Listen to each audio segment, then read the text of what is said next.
All right, welcome to this explainer. We are officially packing our virtual bags today because we're taking a grand tour of what's honestly shaping up to be one of the most ambitious entertainment projects in history.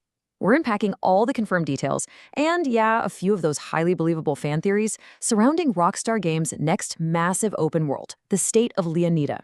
So if you've been sitting there wondering just how huge and how insanely detailed this new map is actually going to be, well, you're in the exact right place.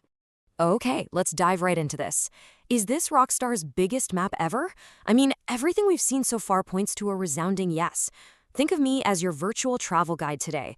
We're going to look at the official reveals, scrub through those trailers, and analyze the screenshots to map out exactly what you can expect when you finally step foot into this massive new playground. So here's our itinerary for the tour today. First, we'll look at the return to Vice City. Second, exploring the state of Leonida. Third, those real-world Florida connections. Fourth, what makes it a living, breathing world. And finally, we'll wrap up with the wildest fan rumors. All right, stop number one, return to Vice City. We're heading straight into the vibrant, neon-lit heart of the game, and wow, is it a massive evolution from what you might remember. And this brilliantly illustrates exactly what I mean. On one hand, we have the 2002 classic, Vice City, which, don't get me wrong, was absolute groundbreaking for its time, but it had a much smaller scale, right? Limited scope. But contrast that with the modern era we're getting now. There is just no comparison. We are talking about massive downtown districts, incredibly dense residential suburbs, and these sleek modern skyscrapers just towering over the coastline. It's a complete top-to-bottom reimagining. To really bring this urban center to life, Rockstar is just packing it with detail. You'll be cruising past luxury beachfront hotels and navigating these super busy highways complete with genuinely frustrating heavy traffic that might actually give you flashbacks to your real-world commute. And when the sun goes down, the neon lifestyle completely takes over. You'll see bustling marinas, yacht docks, right alongside sprawling shopping centers. All of this combines to make what really looks like the most densely populated city Rockstar has ever built. Let's move on to Section 2, exploring the state of Leonida. Let's see how this builds as we leave the city limits, because the map is so much more than just a single urban center. The sheer environmental variety here is staggering. First off, we've got the Leonida Keys. It's this gorgeous chain of tropical islands with pristine beaches and tons of boat traffic. But if you head inland, you'll hit Grassrivers. This is a massive, muddy swamp region with backroads and some incredibly dangerous, very hungry wildlife. You're definitely going to want to roll your windows up for that part. And hey, if you want some altitude, there's Mount Kailua National Park, offering a huge mountainous wilderness with dense forests, winding rivers, and actual hiking trails. But it's not all just pristine nature out there either. Scattered across this massive map are some really diverse settlements. We've got Port Gellhorn, which is this kind of rundown coastal town filled with cheap motels, industrial zones, and a pretty heavy criminal element.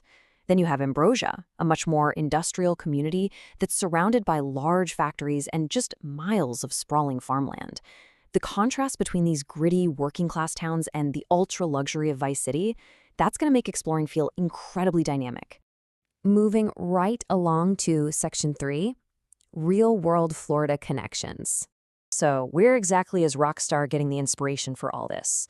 Well, they've always anchored their fictional worlds in real-world geography, layered with that signature satirical style of theirs. Vice City is, of course, Miami. The Leonida Keys draw directly from the Florida Keys. That dangerous swamp, Grassrivers, that's the Everglades. The gritty, rundown Port Gellhorn is heavily inspired by Panama City. And the industrial farmlands of Ambrosia, those are based on Clewiston. It's basically an incredible, satirical mirror of the entire state, and it is absolutely ripe for some serious Leonida Man antics. Next up, Section 4, a living, breathing world. Now that we know the geography, let's talk about the actual systems running underneath it. Because honestly, a map this size is nothing if it just feels empty, right? So the crucial point here is how these dynamic features elevate the immersion. The source material points to way smarter NPC behavior and much better traffic AI, which means those highways and crowded beaches will actually react to you realistically. We're also looking at full functioning wildlife ecosystems in the swamps and forests, dynamic weather systems sweeping across the map, and far more realistic police responses. Add in distinct day and night activities, seasonal events, random encounters. You've got a world that literally never stops moving, even when you're just standing still. And finally, Section 5, the wildest fan rumors. Now, I want to be super clear before we get into this.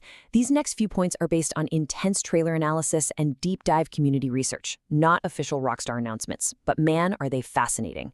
First up, dynamic hurricanes and storms.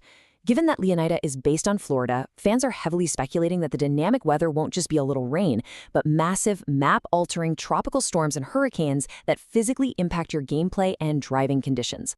Next rumor on the list, functional amusement parks. Players are really hoping to see highly interactive environments where you can actually ride the roller coasters and mess around with the park attractions, which would just add a whole new layer to the state's tourism vibe. Oh, and this is a big one. Hundreds of enterable buildings. Community research is pointing to an unprecedented level of interior exploration.